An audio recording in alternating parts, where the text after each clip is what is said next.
MIDDLEKAUFF! Hey! What's up, everybody? Welcome. Awake from his nap with his Glock.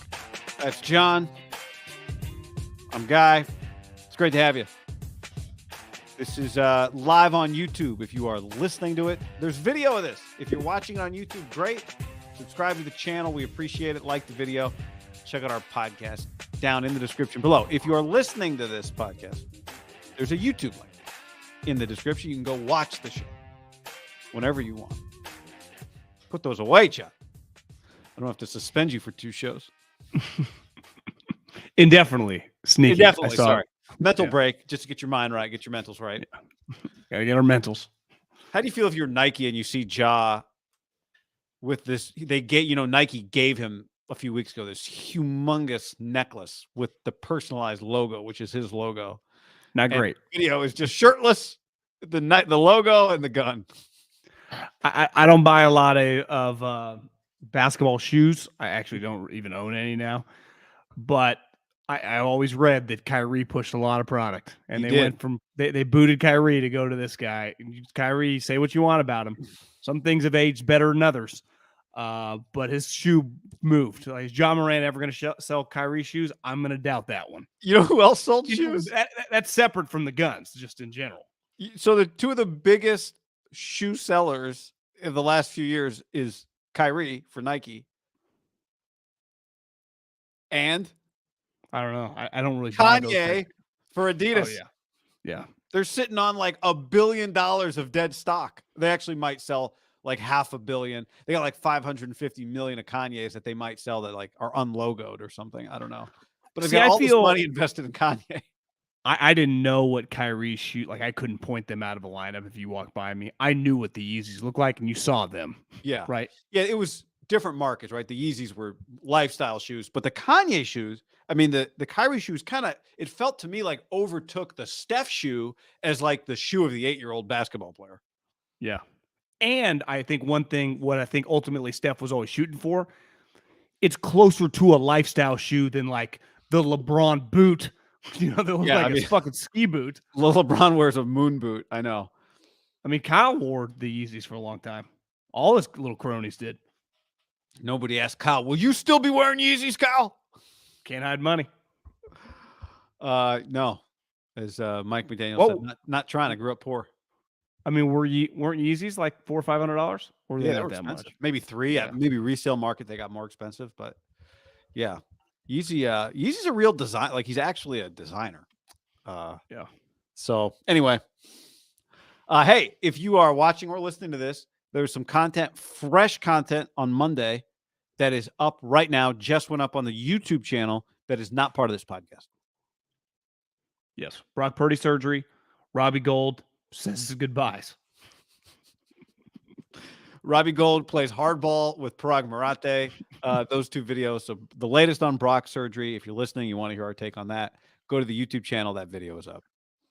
Robbie pulled a Debo, but went even farther. Like, I'll fucking put my name on it. Yeah, Robbie told Schefter. Debo denied he ever said anything. Robbie told Schefter. Although maybe he did it on the video with the 33rd team. I don't know.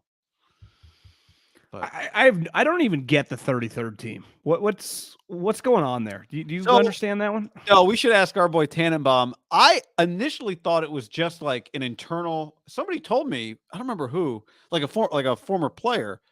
It was Will Blackman. He's like, oh yeah, I'll jump on a Monday. They'll just have like 30 NFL people doing a roundtable. And it's not clear to me, like, is that for public consumption or is that just, like a think tank? You know how surgeons get together once a month and like talk about like Tressman and Childress are breaking down second down protections. Yeah. If you're interested, fire on. Totally. Yeah. I mean, coaches do that all the time, right? Coaches meetings, they get together in the summer and like, let's go watch Dick LeBeau coach defense. But like guy Joey Malinaro posts stuff for them. Yeah. So then they also do content. Yeah. Well, everyone's in the content business. Everybody is in the content business. Who did I hear the other day say, I heard somebody like content is so, like the word content is like, so like, oh, congrats on putting something up on the internet. Like not all content is equal content, That is right behind brand. You know, like, no, you're either faking it or you're just being yourself. Like, what's your brand? I don't know. I'm just fucking just say what I'm thinking. Yeah. My brand is honesty, transparency, and the truth. Yeah, I heard someone say that to like Big Cat, like, your brand's every man. He's like, no, my brand is literally I like to eat and gamble on sports. I just do for me. You know, I think so many people that's where I think we get this line, like, are you faking it? Are you faking it? Because everyone's brand is just themselves. You know, like it's just are you who you are or are you not? But you think this will resonate more and get you, you know, to wherever. Did you watch? We got actual stuff to dive into here real quick. I watched the Chris Rock special last night. No. I didn't realize. I guess it aired live on Saturday night on Netflix, and it's good. And one thing Chris is like, he's talking about his kids, how his kids grew up rich and spoiled. It's good because it starts with like a lot of the same stuff. You know, him talking about, you know, woke culture or him talking about everybody's chasing likes. But then it just goes old school Chris Rock talking about himself, talking about his kids, talking about his mom, just like, and the first half is good. The first half is like timely. The second half is just classic Rock. And then he does Will Smith stuff at the end. I saw that. But one of his jokes was like, my kids grew up rich and they are rich and spoiled. He's like, I grew up rich, but I identify as poor. It was very good. You know, a lot Chris Rock grew up rich? Huh? Chris Rock grew up rich? No, sorry. Not I grew up rich. I am rich. He said I am rich. I was going to say. I grew up rich. Did not grow up rich. Definitely did not grow up rich. But it was just because you get that from him, right? Like his whole vibe is everything is not I've made it. I saw a lot of people crushing it. Oh, really? For what? Just that it wasn't as good. I don't know. I mean, I saw a lot of negative feedback. Again, when I say a lot of, this is Twitter, a tiny, tiny subset of society that does not represent 99% of people. So I'm going to stop even using that. The only comments I've seen were based on Twitter and they were negative, which is I'll tell you this, par for the course. I didn't even know it happened. I just was on Netflix last night. It gets suggested and Alyssa goes, let's watch it. It just aired live the other night. I didn't even know about it. So I had no preconceived notion. I would say the first, Chris is a unique mind. I did think like the first 20, I'm like, I don't know if this is, and then by the end I was satisfied. So I don't know, take that for whatever you will. It feels like comedians feel obligated on the woke stuff, but the reality is like that is a huge part of like, if you're just going on the internet, what's topical, it feels like it's being talked about a lot. So they usually make fun of what's being topical. Right? Yeah. That, but it's like how, but I often think that like that's on the internet a lot, but then no one really talks about that on society besides making fun of it. So it's like, this gets back to the Twitter argument. Is it really that topical? Is there just something in one form that feels really big for a subset of society that is surrounded by it? I don't know. That's where I think everybody feels obligated to touch on it. Yeah. And comedians, I feel like I think social media is another one that everybody hits on, and I'm just like, all right, and not like negative, just like everyone's chasing likes. You know, that whole thing is like a very popular topic, which I just want to hear Chris Rock talk about his family. Yeah, and he did, and Will Smith. That was good. It was good. Did you watch like a chunk of the Will Smith stuff? I saw it. I saw that part tweeted out. What'd you think? I mean, it was just ripping him. To me, the Will Smith thing, like, I would agree. Everyone was making fun of the guy. Literally every human being. His wife was fucking other people forever. And you and I were talking about this 15 years ago because I knew someone that had gone to the compound. They were in an open relationship, and it felt like one person was a little more open than the other in that relationship.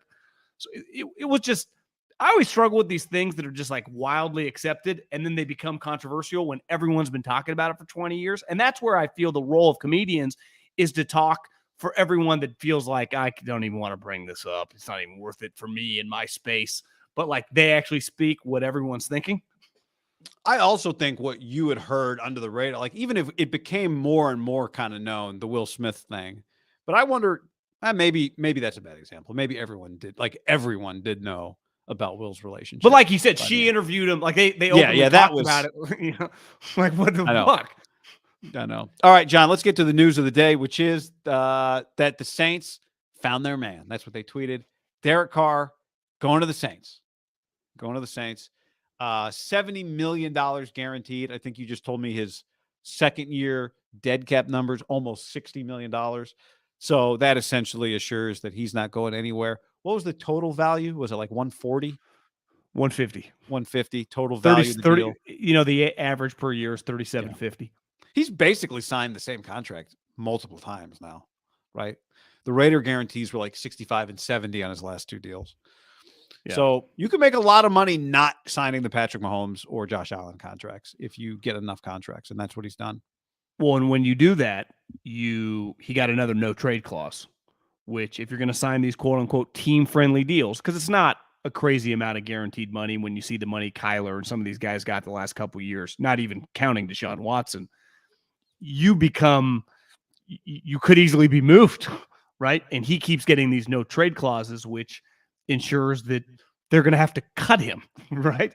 So, listen, I saw Vic Tafer say that everyone always underestimates. I don't think anyone really underestimated this.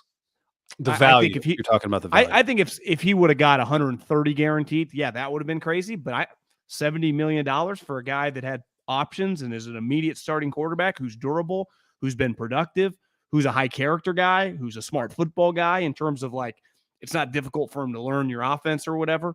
Now, whether he executes that offense, I think some coaches, Gruden and Josh and Rich, they all might have different takes on it. But, I think if you're the Saints, you go, we don't have a first-round pick. We're in this quarterback situation, really the last weird year of Breeze, and then the last couple years, this is a fucking pretty easy deal to sign. We don't have to give up anything. We don't have a pick to draft a guy, and we just get a guy that we know at minimum can be our starter the next couple years. And even the guaranteed money, to me, if they make the playoffs this year, and let's just say that's 10-7, and it's a bad division, they win the division, like Derek's the quarterback of this team for several years, and all of a sudden you're going to look up and you're like, God, he's already banked $100 million as a starting quarterback for the Saints. Like that's going to happen, I think. I'm bullish on this, like this move for both sides. I think it's a pretty no-brainer. It's just a good fit. Yeah, it's a good fit. He plays almost all of his games in a dome this year, especially home games and road games. I think there's 3 or 4 non-dome road games. One of them's Tampa, which will just be warm. One of them's Lambeau, depending as you and I were talking before, like what time of year is that game affects that game. And the other, I said New England. Yeah, New England at New England. But do you think at New England, Saints at New England is going to be? That doesn't feel when you say it out loud like mid to late December. Now it could be November, but I would it shock you if that's middle of September or early October? More than likely, it feels like that's kind of an early throwaway game because all these divisional games come at the end. And even the Packers game, like it's not inconceivable that both those two games could happen before Halloween, right? No, you're saying because you think they backload it with divisional games. Well, they always do. You always end up playing divisional games later in the season. You get a couple definitely in December. It feels like, I haven't done a study, like 3 of your last 5 games are typically divisional games. And even if it's on the road for this division, he gets 8 home games in the dome, right? Because the 9th one is AFC this year because it flip-flops every year. So it went AFC, NFC got it last year, and now it's AFC again. So they get 8 home games, and then the other 3 divisional games. I guess Carolina can be cold, but Atlanta's in a dome. Outdoor game, sorry. But Carolina, depending on when you get them, could be fantastic weather. Sure. He's getting more than half his games in. You said he plays Houston as well, offline. Yep. I mean, that's a dome game. Minnesota. He's made like Jared Goff to either play in good weather or a dome. Like that's. Like there are certain quarterbacks to me because his arm is better than Jared's. He should be able to throw in cold weather. But he's a warm weather human. No, I know. Yeah. But he not only hasn't grown up in it, he's never been in it. Like you've never been in it. I've never been in it in terms of for like long. I lived in Philadelphia for a couple of years, but I never got used to it. He has spent Bakersfield, Fresno, Oakland, Houston. In Houston. Lived in Houston. Yeah. They play the Rams on the road. They play the Giants at home. They play the Bears at home. And unlike, as somebody pointed out, unlike with the Raiders, I mean, I think the biggest part of this, he's got a defense. He has a defense, finally, right? I would say his whole career, it felt like with the Raiders, they were just trying to get him a defense. Terrible on defense. He had faults. There's no question he had faults. But what'd you say? They were terrible on defense. Yeah, they've been terrible on defense. Awful. Horrendous. He never got to be the young quarterback on a team that he just had to do a little and the defense carried him. He never got to be that guy. I don't want to make excuses for him, but he never got to be that guy. And so I mean, he's available for a reason. He had a horrendous season, right? But I think what makes him unique is I saw someone just tweet like, this is not an ideal contract for Daniel Jones, people. Because Derek's resume runs circles around DJ's in terms of like been playing for a long time, had a lot of productive seasons. Like he just has a large body of work. You tell me Daniel Jones is making $40 million in free agency per year. I'll believe that when I see it. But if you're the Giants, how can you give Daniel Jones 30 more? Like, but it just it's the guaranteed money. Like, is he getting 50 guaranteed? He probably will, but he shouldn't. Yeah, I mean, 5 years ago, Cousins got 84. 5 years ago. Now I think I think the whole contract was 84 for a shorter term deal. It was 3 years. Yeah. 3 for 84, but he got 84 guaranteed. I mean, that was 5 years ago. To your point on the Saints feeling good about this deal. True free agent though, like Derek. Cousins true free agent. I was comparing him to Derek, not to Daniel Jones. Yeah. The odds are that the Raiders will downgrade a quarterback. That's what the odds are. Maybe they don't. Maybe they draft a quarterback and he's good. Maybe they sign Jimmy Garoppolo and he's healthy and knows Josh's system and is good. But if you play the odds, if you subtract from a team a top 15 quarterback, and that's at his best, I think we could debate if maybe he's 18, maybe he's 19. At his best, he's 14. But just the odds are not in the Raiders' favor that they upgrade. It's just not. Now, like I said, maybe Jimmy's healthy for them and him and Josh work better together and it's great. Not that they've signed Garoppolo, but Derek has something that Jimmy doesn't, which is consistent health.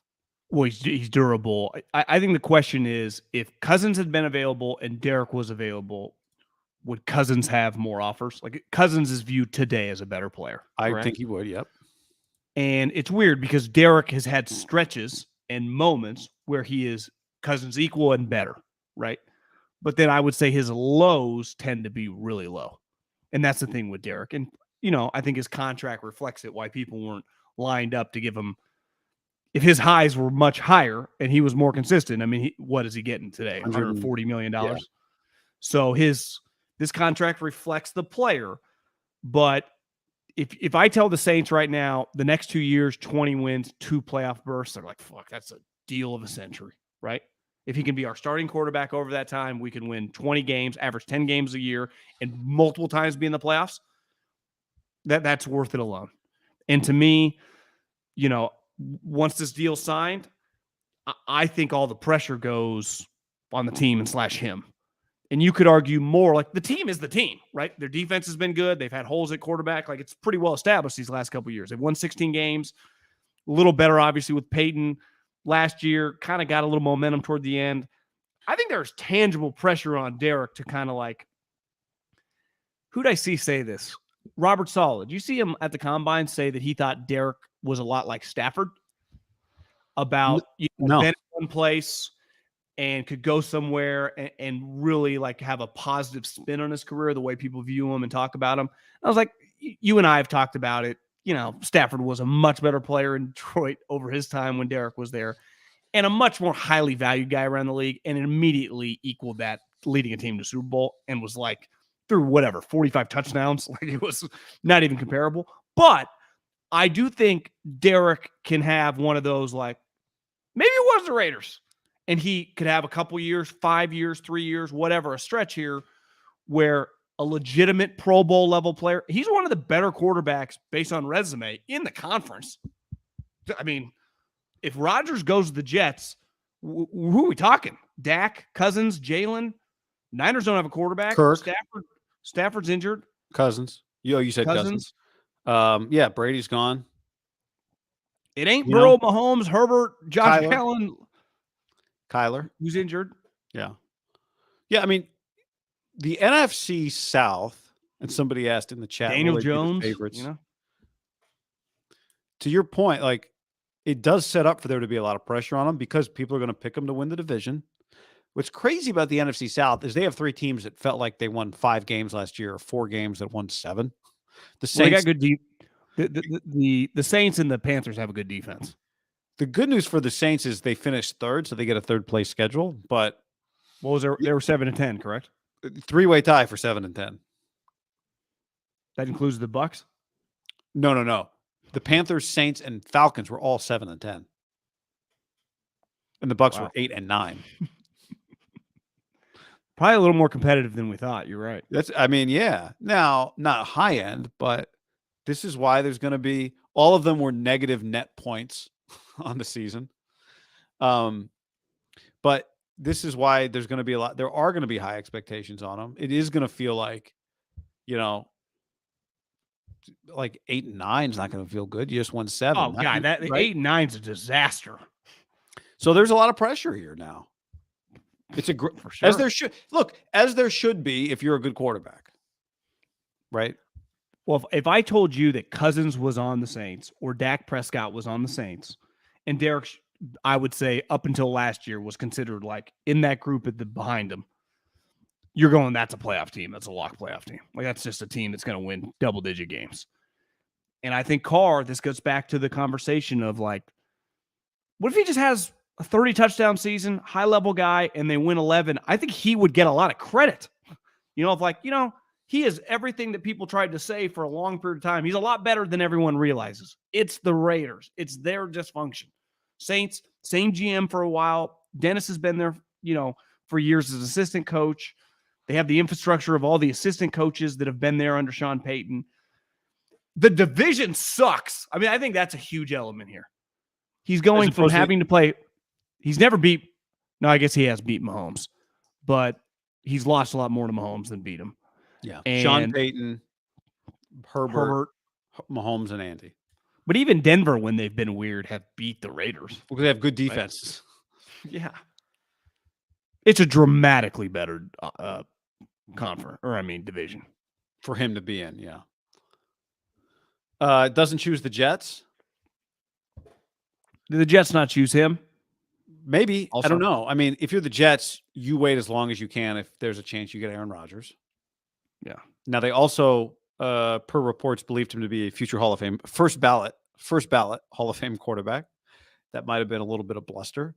Could have been that he wasn't willing to wait. They said, hey, if we don't get Aaron, then we will come to you. And he didn't want to wait on that.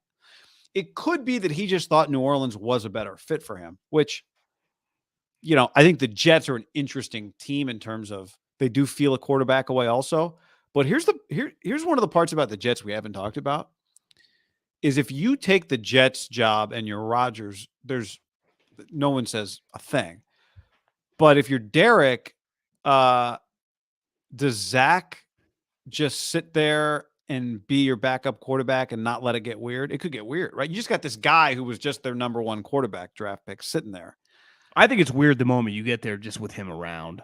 Yeah. Now, Aaron, maybe it's less. It's like this guy should feel lucky to learn from Aaron Rodgers for a year or two. But with Derek, it's weird immediately. So that would kind of make it uncomfortable if you're Carr.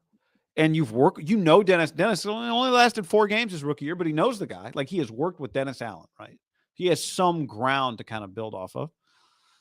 And maybe you feel like the Jets are too much of a roller coaster franchise and too much of a roller coaster market to make your comeback, quote unquote, attempt with. A lot of fluff coming out of the Jets. We make fun of Derek because Derek can be a little fluffy with his comments too. But the people he's been around, I would say in his career, Pat Hill, John Gruden, Jack Del Rio, kind of no fluff guys. He has been around and had success under like old school, no BS type guys, the Jets, I thought were over the top on a lot of things. Like it felt like they were trying too hard in a weird way. And I think part of it was they were hoping that would string him along so it could give them time.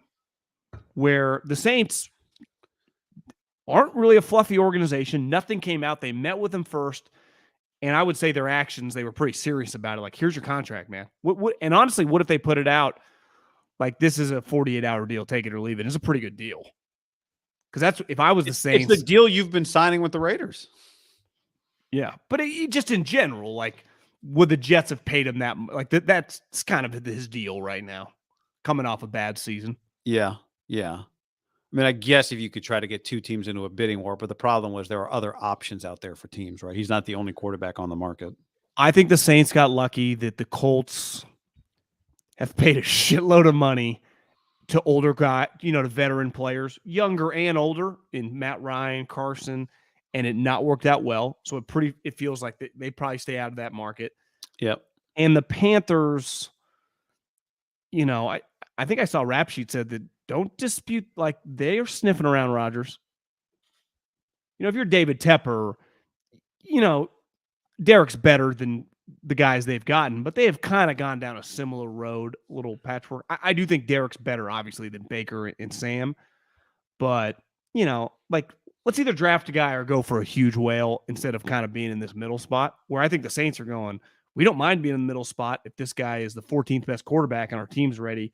We've kind of sold out. We don't have a first round pick this year because we're trying to win now. Yeah, and they've been trying to find a quarter. They've done the Jameis. They've done the let's let Taysom throw the ball a little more. Let's get Dalton in here. I wonder if Frank Reich learned any lesson, just of now that he's the Panthers coach, of just how do I manage a team versus how do I manage my owner.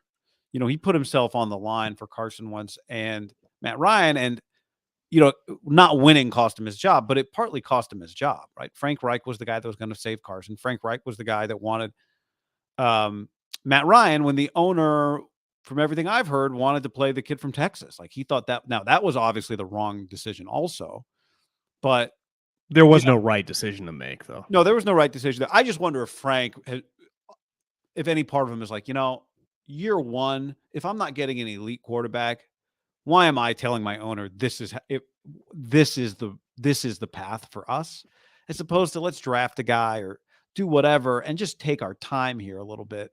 We're not in, I guess you're in win now mode because your owner wants to win, but unless you really believe in Derek Carr, like Frank Reich, I think probably could have gone to the mat and said, I'm telling you, this guy is the answer. But he's done that twice and it cost him his job in Indianapolis. So yeah, maybe it's not worth putting your neck out for at this point.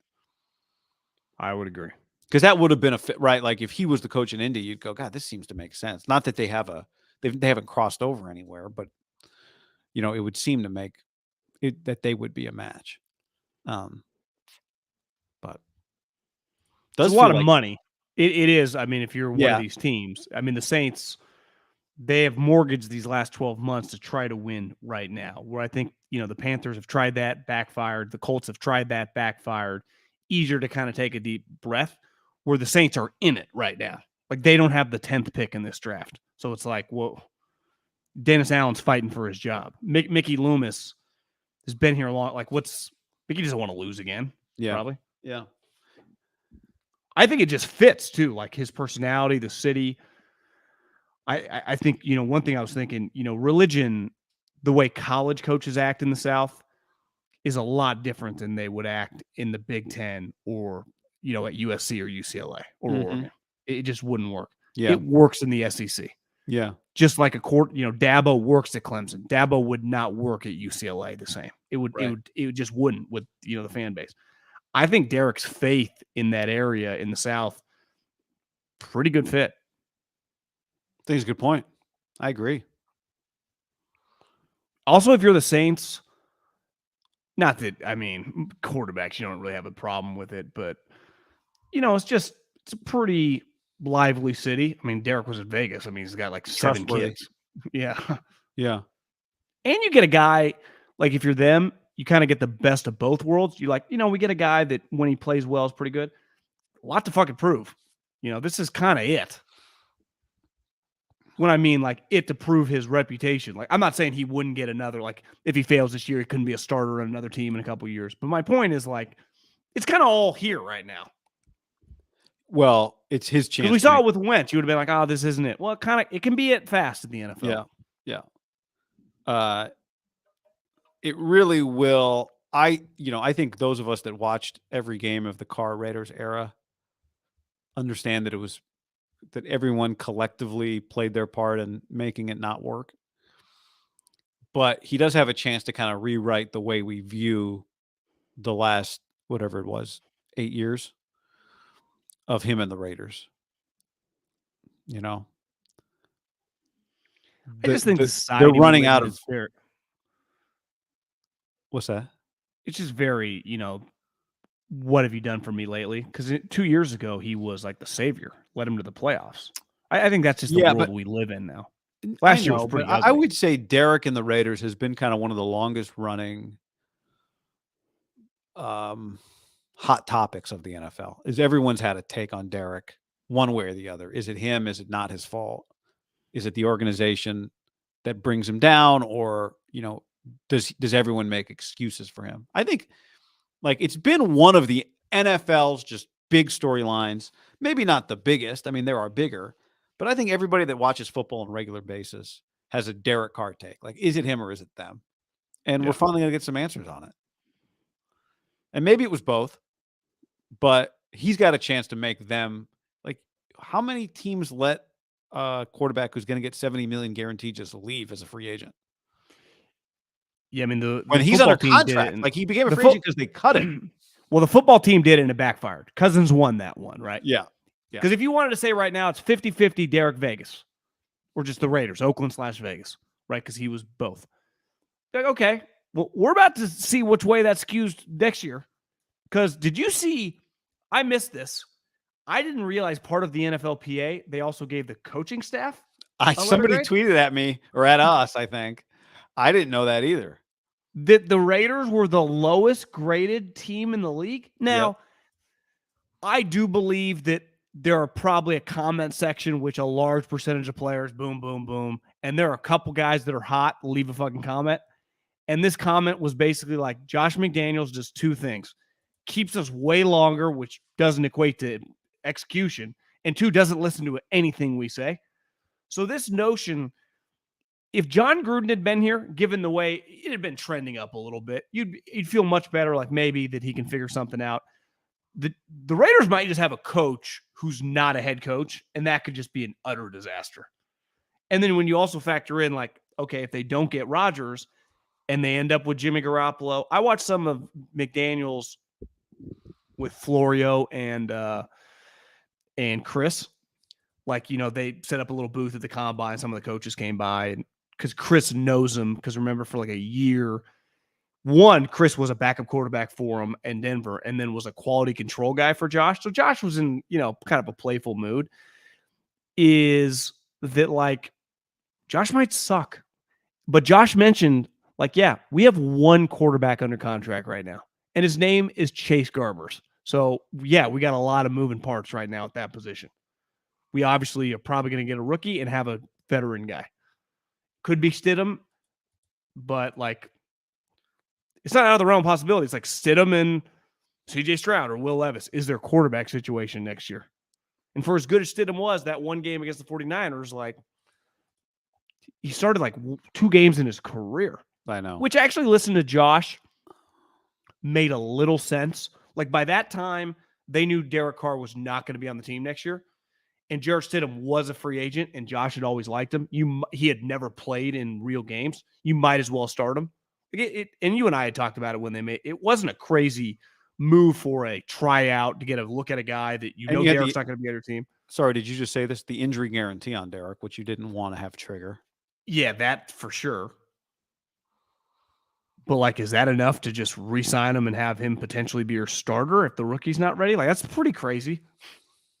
Unless the Saints just found themselves in a similar situation with even more, veteran guys and like Jameis and Dalton, and it backfired. I would say it's got to be that thing you don't find your starter that way probably 95% of the time, where you just suddenly found a starting. This is a starting quarterback. Oh, lucky us. Usually doesn't happen that way. You usually spend a long season wasting time, and you end up playing your rookie. Well, it's why a lot of people are starting to put Jimmy Garoppolo toward Josh, and I just think that is risky as shit, man. I just think if I'm Devontae Adams, it's like, oh my God. Well, but this is, it's like you don't get to just draw up you just have the options you have, right? So if they can't get Bryce Young, who's going to be the if they can't get one of those guys, Will Levis. But yeah, they got to sign one of these guys before that even takes part in 2 months. And if I'm Derek, if I'm Jimmy, I'm like, guys, are you drafting a quarterback 7th? Because I don't want to be a part of this again. Yeah, but he doesn't get to. He's not dictating those terms. Like, he'll be signed, and they would still draft a guy. No, I'm not saying he can dictate the terms. I'm saying if you're him, you might choose a place based on who's more likely to draft a quarterback high.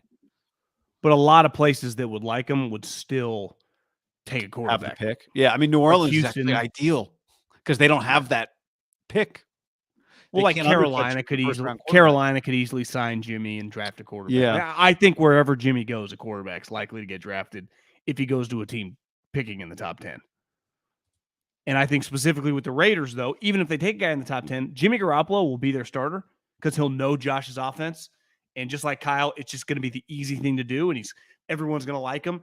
And it's you can't be as shitty as they've been on defense, and operate with Jimmy Garoppolo because he's not good enough for you. You're not putting up 32 points, even if you got Devontae Waller and a franchise Jacobs. Well, he'll have a career high. Fast. He'll have a career high for touchdowns, but then also have 19 interceptions, right? Do you think he has 30 touchdowns in him? What's his career high? I think 27 or something. Yeah, 19 year. I don't know. No. Well, I don't think he has 17 games in him. Is the problem?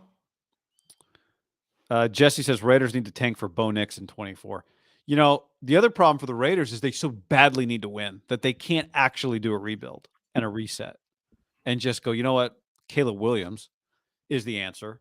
Let's go. Let's be bad and get Caleb Williams. They're really stuck. Because next year's quarterback draft, let's just say Bo has another incredible season and Penix has another sweet year. He's healthy, yeah. You're talking separate from the top 2 guys that feel like a lock 1 and 2 right now. It could be a legitimate, tangible, look at the talent in this draft. Yeah, Drake May.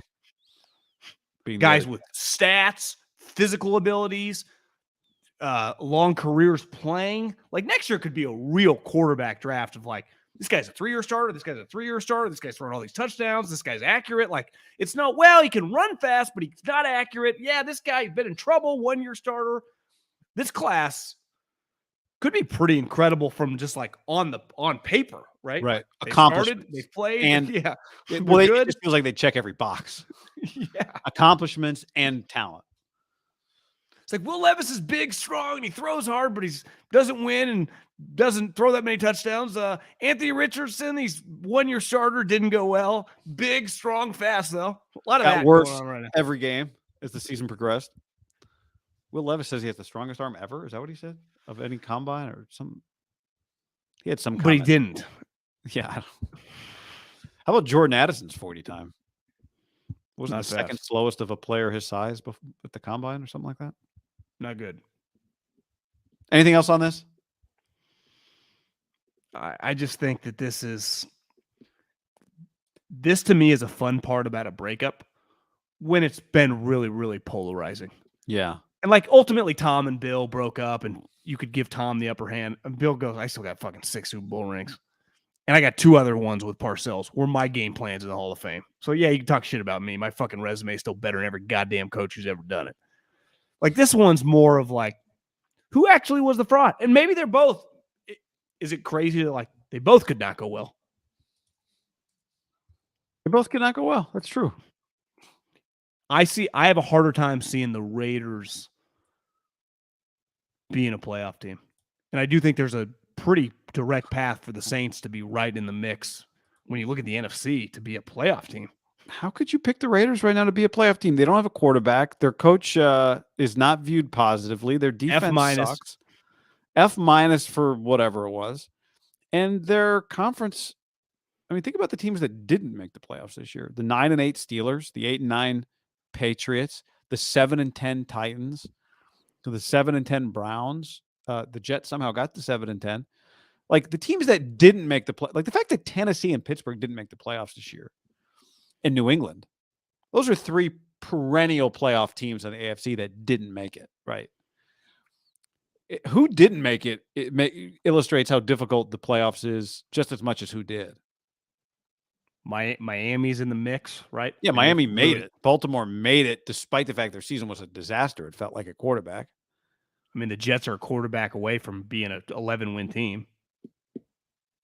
The Jets, everyone in the league would take the Jets roster with no quarterback over the Raiders roster with no quarterback, right? Yes. And the coach.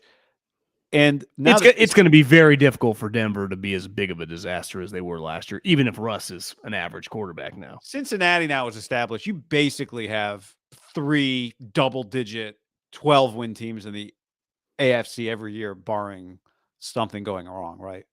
Mahomes, Allen, and Burrow. Yeah, just you got 12 win. There's 3 12-win teams automatically in the AFC that might win 14. Then you got the Chargers. I think Pittsburgh would say, did you watch the way we played last month? Like, we're trending. Like, our quarterback, we're going to be – he's just going to be solid. And if I told you New England, Tennessee, and Pittsburgh all make the playoffs next year, you go, okay. I would say Tennessee might do like a blow-up, but it's like, whatever. They didn't make the playoffs this year. Because another team you missed, are the Jags just kind of a lock, just a double-digit win team moving forward? Yeah, I mean, they won 9, and it at times felt a little – but you're right. It does feel like they should only be getting better. What if the quarterback just kind of figures it out and just becomes a top 10 guy? Yeah. They get, what's his name, off the parlay suspension? Calvin Ridley. He's back. Pete Rose. I saw Deshaun might do a restructure because his cap hits $59 million this year. That's what happens when you go from 1 million to 50. Your accounting's a little you cook the books a little bit for a year, but like this year. Well, everyone being so proud of you for having him so cheap, eventually the season ends, and then the question is, well, did you win any games? And the answer was no, we didn't. We didn't win any games. And we don't have our pick. And we don't have our pick. And does he suck?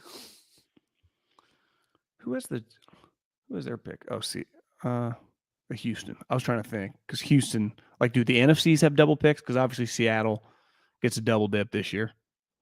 Seattle gets a double dip. Detroit gets a double dip. Do they? Houston, no. Yeah. Yeah, Detroit gets 6 and 18. Houston gets a double dip, 2 and 12, which is Cleveland's. Philly gets a double dip, 31 and 10. You think if what somehow Miami they had done that deal, forfeit, and the Rams had their first overall pick, so the number 6 overall pick, we'd be talking about the Rams taking a quarterback right there. Yeah, I think how could McVay not think? I mean, it's Michael Lombardi on the podcast today. I was listening to it when I was in the shower. Said that he might have heard from some birdies that they just kind of put it out there. Some people like Matt Stafford, because his contract, if he's on like the team, the 17th of the league year in 2024, guarantees, and the cap hit is like 2 years is like almost $50 million. So it's like, could they just kind of pivot now? And just how ruthless they are. Like, they're shopping everybody. Well, see, to me, that's a Carolina or a Jets destination written all over it then, right? I mean, I don't know, given how big of a disaster last year was for him physically, if he's got that much value when you factor in the money. Well, I think if the money wasn't crazy, I think they're just going to be stuck. Oh, I thought there was a solution. No, his point was like they would just hope, like kind of a wing and a prayer, but gotcha. I don't know. Wouldn't you just rather have Derek for 70 than risk Matt Stafford, whose elbow might be fucked? Well, once you've won the championship, you can kind of do whatever you want, right? You could go to Derek, and not that they were going to do that, but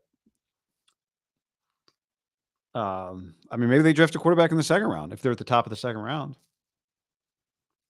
Tanner McKee. Yeah. Might be too high for him, but yeah, so Saints have 30, which is the Niners pick, but don't have 10. How they get that? Didn't that pick go through multiple hands? When the Niners traded up for Trey. Oh, I know how they got it. That pick ended up in Philly. That pick ended up as part of the Philly deal? No, that pick ended up. Niners traded it to Miami, right, for multiple picks. Miami traded for Bradley Chubb to Denver, right, and then Denver had to trade for Sean Payton. That's a lot. I mean, there can't be many first-round picks that have moved as much as pick 30.